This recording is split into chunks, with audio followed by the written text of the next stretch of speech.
Уйгурский ученый-лингвист, профессор Абдурииб Пулат, современный Махмуд Кашгари. В 1995 году он написал энциклопедический труд «Лексикология уйгурского языка», который лег в основу исследований чагатайский уйгурский язык, чагатайская уйгурская литература, исследование творчества Наваи, грамматика чагатайского уйгурского языка, чтение чагатайских уйгурских текстов. Это самые полные в мире и всеобъемлющие исследования чагатайского языка творчества уйгурского поэта Алишера Наваи. Абдурииб Пулат закончил факультет национальных языков и литератур Центрального университета национальностей в Пекине. Изучал арабский язык в Пекинском университете иностранных языков. Проходил стажировку по арабскому языку в Багдаде, по арабской литературе и основам ислама в Египте. Обучался на факультете современных тюркских языков и литератур в университете Анкары, Турция, где получил степень доктора филологических наук. Курс «Чагатайский уйгурский язык», который он ведет на протяжении 25 лет, в 2006 году был признан основополагающим исследованием по чагатайскому языку. Абдураиб Пулат стал не только самым авторитетным ученым в мире по уйгурскому чагатайскому языку,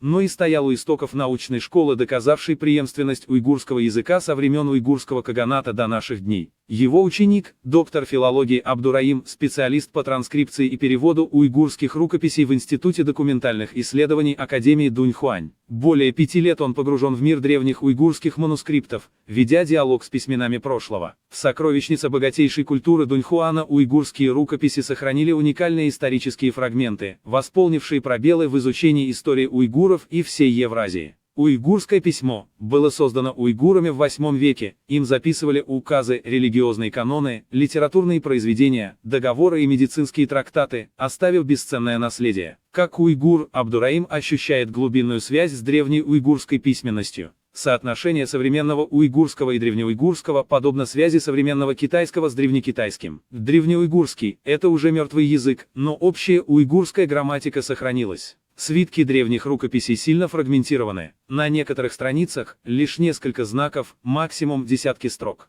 Только соединив все фрагменты, можно восстановить цельный текст, объясняет Абдураим. Под его руками оживают уйгурские, санскритские, буддийские сутры, поэтические строки и путевые заметки тысячелетней давности. Исторические источники свидетельствуют, древние уйгуры исповедовали шаманизм, манихейство, буддизм, несторианство и зороастризм. В дуньхуанских находках преобладают буддийские тексты, изучением которых занимается Абдураим. Уйгурские буддийские рукописи – ключ к пониманию нашей истории. Древний уйгурский язык настолько понятен мне, современному уйгуру, что я ощутил диалог сквозь века. Уйгурка, профессор Мирагуль Халил, доктор филологических наук, родилась в январе 1985 года. Это новое поколение уйгурских ученых. Занимается исследованиями архоно-енисейских уйгурских надписей и уйгурской чагатайской литературой. Ее монография «Исследование архоно-енисейских надписей на древнеуйгурском языке», опубликованная в 2022 году, произвела революцию в лексикографическом толковании архоно-уйгурских надписей уйгурского и тюркского каганатов. На основе полевых экспедиций и ранних исследований автор применяет методы лингвистического анализа для научной транскрипции и перевода древнеуйгурских надписей, таких как надписи Хинаусу, Тарият и Тетис.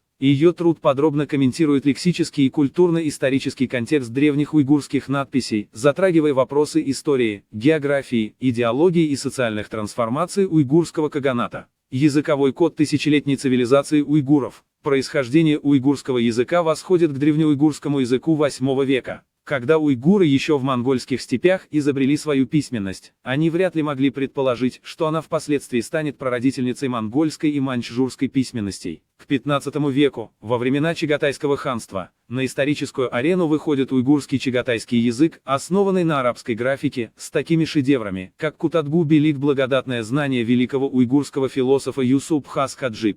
Как один из самых древних языков Великого Шелкового пути, уйгурский язык несет в себе уникальный отпечаток культурного взаимодействия Евразии. Уйгурский язык является не только родным для миллионов уйгуров, но и важнейшим связующим звеном между восточными и западными цивилизациями. От древнеуйгурских текстов на стелах уйгурского каганата, настенных росписях в Турфане и Дуньхуане, далее уйгурского чагатайского языка и, наконец, разговоров на улицах современного Кашгара, уйгурский язык сквозь века сохраняет живую жизненную силу.